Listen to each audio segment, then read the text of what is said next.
Anda sedang menonton Gulanoforia dan ini adalah Bicara Borneo di mana saya akan bersembang mengenai Kepulauan Borneo. Dan pada kali ini saya akan menceritakan mengenai dari manakah asal nama negeri Sabah.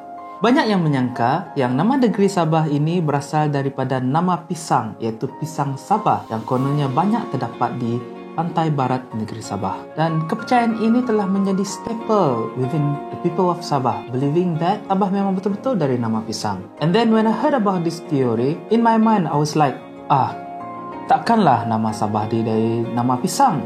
I mean, come on. If you ever been to Sabah, you know that Sabah itself is a nature wonderland. Dan sudah pastinya ada banyak perkara yang lebih menarik di Sabah berbanding dengan pisang. And to say that Sabah itu berasal dari nama pisang itu to me agak meragukan. I try to dig deeper and in my search, I found out that claim yang Sabah itu berasal dari nama pisang itu adalah dari bahasa Filipina. Pisang Sabah itu secara naturally berasal daripada negara Filipina dan nama pisang Sabah itu juga asalnya juga dari bahasa Filipina. So there's a lot of ridiculous theory about how Sabah got its name, such as teori Sabah Atun iaitu 7 ataupun Sabah iaitu perbuatan memasak gula. Namun, yang pastinya, catatan bersejarah pertama yang menggunakan perkataan Sabah ini ialah dalam watikah pelantikan Baron Gustav von Overbeck pada tahun 1877 sebagai Maharaja of Sabah oleh Sultan Abdul Mukmin of Brunei. Dan perkataan Sabah ditulis dalam watikah ini dalam bahasa Jawi, manakala terjemahan bahasa Inggrisnya ditulis sebagai Sabah. Dan pelantikan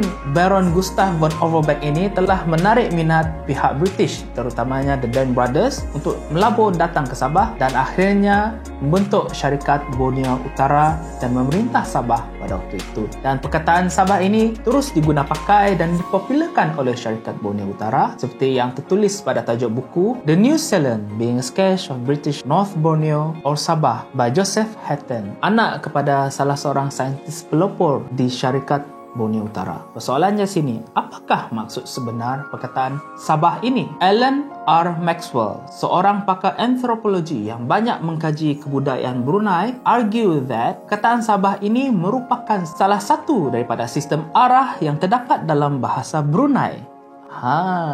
Seperti yang dinyatakan oleh beliau, thus, if we were to orientate ourselves at a point along the Brunei River, below the bend between Pulau Ambok and Pulau Sibungur, where it curves sharply upstream to Bandar Seri Begawan, the direction of Sabah would designate a more or less straight course to the island of Muara Besar, across Brunei Bay, over the Klias Peninsula and roughly parallel to the whole northwest coast of Sabah. Dan daripada pernyataan ini, beliau masukkan jika kita berdiri pada tempat yang tertentu pada sungai Muara di Brunei, arah Sabah itu ke hilir sungai tersebut akan terus menuju ke laut dan directly menunjukkan arah negeri Sabah jika kita menggunakan Brunei sebagai rujukan. Argumen beliau disokong oleh catatan di dalam silsilah Raja-Raja Brunei dan juga syair Awang Semaun, di mana perkataan Sabah telah banyak kali digunapakai untuk merujuk suatu tempat ataupun suatu arah. Seperti contoh yang pertama, sepenampang arah ke Sabah dan pakeman besar dan pakeman damit dan hawang-hawang bersembah sepenampang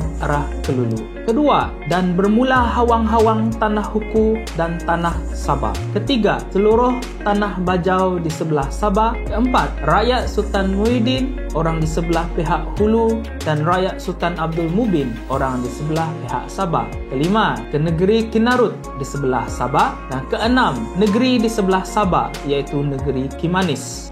Dan daripada catatan ini kita boleh lihat Sabah itu bermaksud sesuatu kawasan yang berada di sesuatu arah daripada negeri Brunei Darussalam. Dan kawasan itu ialah kawasan Sabah sekarang ini. Sultan Muhammad Kanzul Alam of Brunei juga merujuk Sabah sebagai suatu arah di dalam suratnya kepada Farquhar di Singapura pada tarikh Julai 1821, di mana dia telah menulis, Sultan Muhammad Kanzul Alam negeri Brunei wabadahu, daripada itu barang takrif kiranya sahabat beta, maka adalah beta melayankan warkat yang aziz yang dilayangkan angin Nasim Al-Sabah. Ini tiadalah dengan sempurnanya daripada akan jadi ganti beta bersambutari kalam Al-Ihsan ihsan dengan sahabat beta saja, serta menyatakan tulus dan ikhlas di dalam cermin kertas. Nasim As-Sabah dalam penulisan beliau merujuk kepada perkataan nasim itu adalah dari bahasa Arab yang bermaksud sebagai angin ataupun tiupan bayu, dan Sabah itu arah datangnya tiupan bayu tersebut. Dan seperti kita tahu, negeri Sabah digelar sebagai negeri di bawah bayu kerana ia terletak di bawah tiupan angin monsun, laluan angin monsun. Dan jika kita menggunakan negara Brunei Darussalam sebagai rujukan,